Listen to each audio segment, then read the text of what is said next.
Boa noite. Vamos abrir as portas do nosso sanatório. É noite de mistério.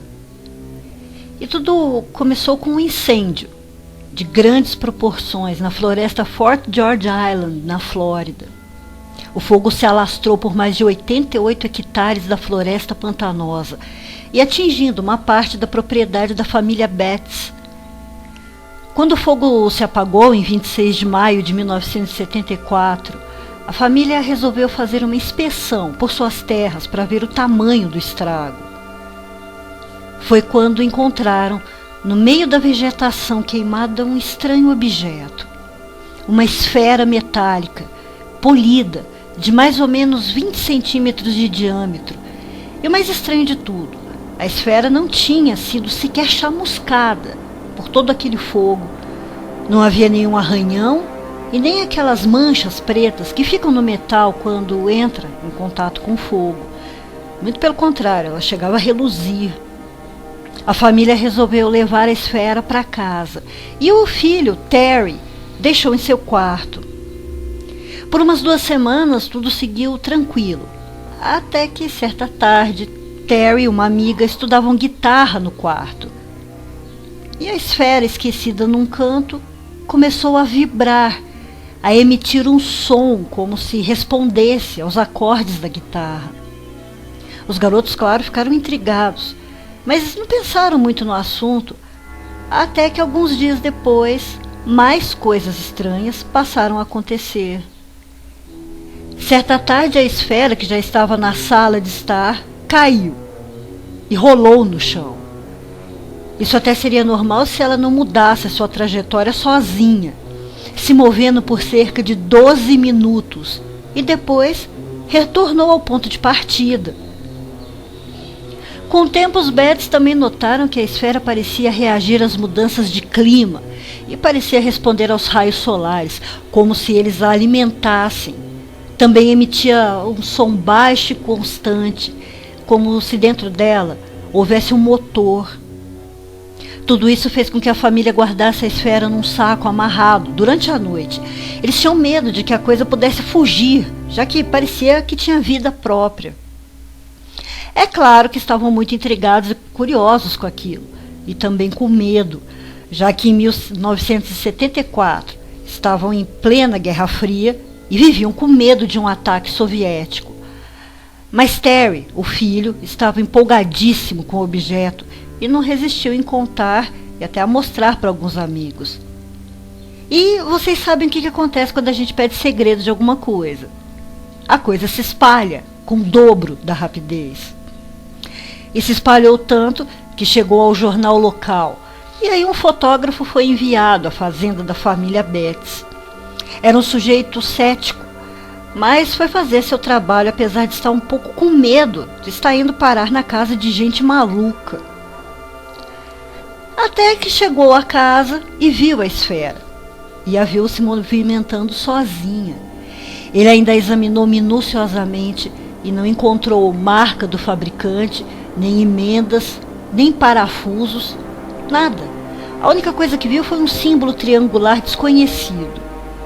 E agora ele estava acreditando na história. O caso foi publicado no jornal local, chamando a atenção de todos, inclusive de jornais famosos e distantes, como o New York Times, o London Daily, e mesmo representantes de jornais do Japão foram até lá. Também ufólogos, comunidades científicas e militares. Todos seguiram para a propriedade dos Betts através de informações da esfera. Chegava todo mundo cético e saía impressionado.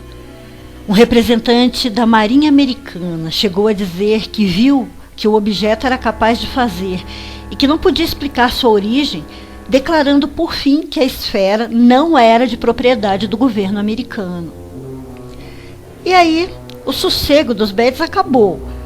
Ao saber do caso, o Dr. J. Allen Hynek, ufólogo e astrônomo, pediu à família que enviasse a esfera para a universidade em Chicago, onde ele trabalhava, para que pudesse estudá-la. Mas Jerry Betts, a mãe, se recusou. Ela tinha medo do objeto se extraviar ou de ser apreendido.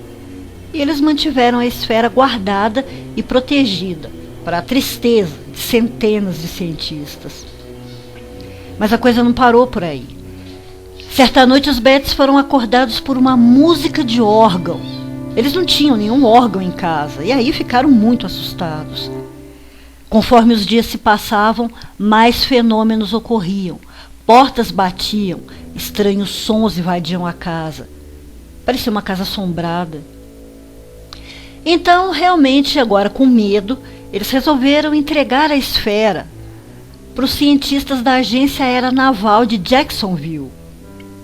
E eles não perderam tempo e começaram as pesquisas. Tentaram primeiro um raio-x, mas as máquinas não tinham potência suficiente para penetrar o objeto. Conseguiram só determinar o peso, tinha 9 quilos, e que a casca tinha 1 centímetro de espessura, podendo resistir a impactos e a pressão muito fortes. Descobriram também que o material era aço inoxidável ferroso e magnético. Depois, com uma máquina de raio-x poderosa da Marinha, conseguiram ver que dentro da esfera havia outras 2 menores, cercadas por uma espécie de auréola de um material desconhecido. Possuía também 4 polos magnéticos, 2 positivos e 2 negativos. Mas nada disso era conclusivo, e os cientistas pediram permissão a Jerry Betts para cortar a esfera, para poder estudá-la melhor. Mas ela não permitiu e a pegou de volta. Como nada foi descoberto, outro cientista se ofereceu para estudar o objeto. Depois de mais de 6 horas, ele descobriu que o campo magnético da esfera emitia ondas de rádio. De fato, o material da casca era de aço inoxidável, mas havia em sua composição outro elemento que ele desconhecia. Então, uma teoria seria que a esfera tratava-se de uma sonda extraterrestre danificada ou de um dispositivo antigravitacional. Mas era só teoria, porque a conclusão foi a mesma da Marinha. Nada. Meses depois, a esfera foi enviada a uma convenção importante de ufologia, onde estariam reunidos muitos cientistas conceituados. Um deles era o Dr. James Albert Harder, que conseguiu permissão para examinar a esfera. Em 24 de junho, em um congresso internacional de ufologia, anunciou sua assustadora conclusão. As 2 esferas internas eram feitas de um elemento muito mais pesado que qualquer coisa existente na Terra, e disse que se alguém tentasse furar ou cortar a esfera, ela explodiria com a potência de uma bomba atômica. Mas isso ainda não era a resposta que os Betts procuravam, e decepcionados, a levaram de volta para casa. E essa é a última coisa que se sabe sobre a esfera dos Betts, já que, misteriosamente, após a conclusão do Dr. Harder, o assunto sumiu da mídia. Parece ter sido apagado da cabeça das pessoas, e nem mesmo os Betts falaram mais nada a respeito. O que seria essa esfera? De onde teria vindo e o que aconteceu a ela? Isso aí vai para a lista dos mistérios que a gente não tem resposta. Semana que vem eu volto com mais um mistério difícil de resolver. Doutora Plague, fechando as portas do sanatório. Boa noite.